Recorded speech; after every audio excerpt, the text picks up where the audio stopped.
السلام علیکم ورحمۃ اللہ وبرکاتہ۔ میں سردار متین صدر خان آپ کی خدمت میں حاضر ہوا ہوں، یہاں برف کے مقام پر آ کر کے میں بات کرنا چاہوں گا کہ ہم دین اسلام کے لیے کیا کر رہے ہیں اور فرقوں کے لیے کیا کر رہے ہیں۔ کیونکہ دیکھیں، جب ہم اپنی پاؤں کے ساتھ پہننے والی جوتی خریدتے ہیں تو اس جوتی کو حاصل کرنے کے لیے، اس کو لینے کے لیے ہم 5 10 مارکیٹیں، 20 دکانیں گھومتے ہیں، اور پھر اس کے بعد جا کر کے ہم اس کو الٹا سیدھا اوپر نیچے کر کے ہر طرح سے دیکھ کے لیتے ہیں، کہیں 2 نمبر کوئی چیز ہم کو نہ دے دے۔ تو میں عرض یہ کرنا چاہوں گا کہ دین اسلام جس کے لیے ہم کو پیدا کیا گیا، ہماری زندگی کا مقصد جو تھا، ہمارا مقصد ہی صرف یہی تھا کہ ہم نے دین اسلام کو نافذ کرنا ہے۔ کہاں نافذ کرنا ہے؟ اپنے آپ کے اوپر، اپنے ملک کے اوپر، پوری دنیا کے اوپر۔ اس پر ڈاکٹر اسرار صاحب کے بہترین لیکچر موجود ہیں۔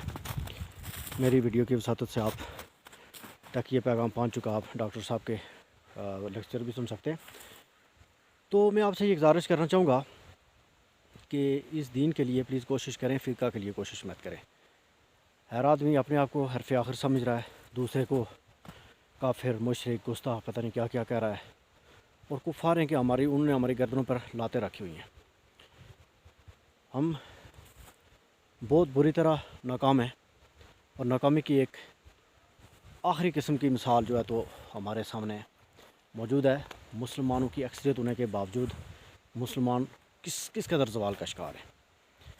اس لیے جب کوئی آدمی آپ کو کسی شخصیت کی طرف بلائے، شخصیت کی طرف جب ہم جائیں گے تو وہی ہماری ناکامی کی پہلی سیڑھی ہوگی، اور جب ہم قرآن اور حدیث کی طرف جائیں گے تو میں امید کرتا ہوں کہ ہماری ناکامی نہیں ہوگی، بلکہ ہماری کامیابی کی پہلی سیڑھی وہی ہے۔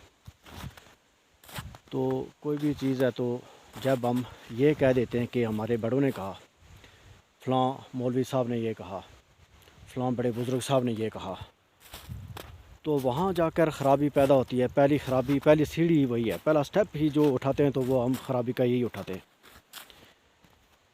کوئی جتنی بھی بڑی سے بڑی شخصیت بھی ہو، انبیاء خطا سے پاک ہے، وہ نبی تو نہیں، تو ہم کیسے ایسے اعتماد سے کہہ سکتے ہیں کہ میرے فلاں بڑے نے کہا تو بس وہی ٹھیک ہوگا؟ نہیں، جب حدیث آ گئی، اگر سوچنے کی بات یہ ہے کہ اگر ایک ہی امام کے پاس سب کچھ آ جاتا تو باقی ائمہ کے آنے کی ضرورت کیا تھی؟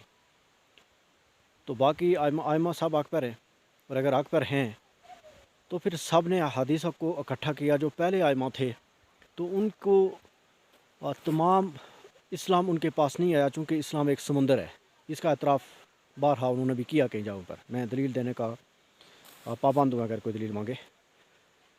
تو اس لیے جب دین اسلام ایک شخص کے پاس پورا نہیں آیا، پھر دوسرا امام آیا، تیسرا آیا، چوتھا آیا، اس کے بعد یکے بعد دیگرے آتے گئے، اور ہم کو بتاتے گئے کہ کہاں سے خرابی ہوئی ہے۔ اور حدیث جب ہمارے پاس آ چکی تو ہم نے پچھلے امام صاحب کی فلاں بات کو چھوڑ دیا۔ اگر اتنے بڑے امام اپنے پچھلے امام صاحب کی بات کو چھوڑ رہے ہیں تو ہم کیا چیز ہے؟ ہم تو ان کی قدموں کے خاک کے برابر بھی نہیں، جتنے بھی ائمہ گزرے، ائمہ دین، ائمہ اہل سنت کہہ سکتے ہیں آپ۔ تو اس لیے ہمیں بھی ان چیزوں کو چھوڑنا چاہیے۔ جب حدیث سامنے آ جائے تو تمام ائمہ نے یہ کہا کہ جب حدیث آئے تو ہماری بات کو چھوڑ کر حدیث کو فالو کرو۔ امام اعظم ابو حنیفہ رحمۃ اللہ علیہ نے کہا کہ میری بات کو دیوار پر دے مارو، اتنا شدید قسم کا فتویٰ انہوں نے اپنے بارے میں دیا۔ تو میں سمجھتا ہوں کہ ہمیں بھی ان کے نقش قدم پر چلتے ہوئے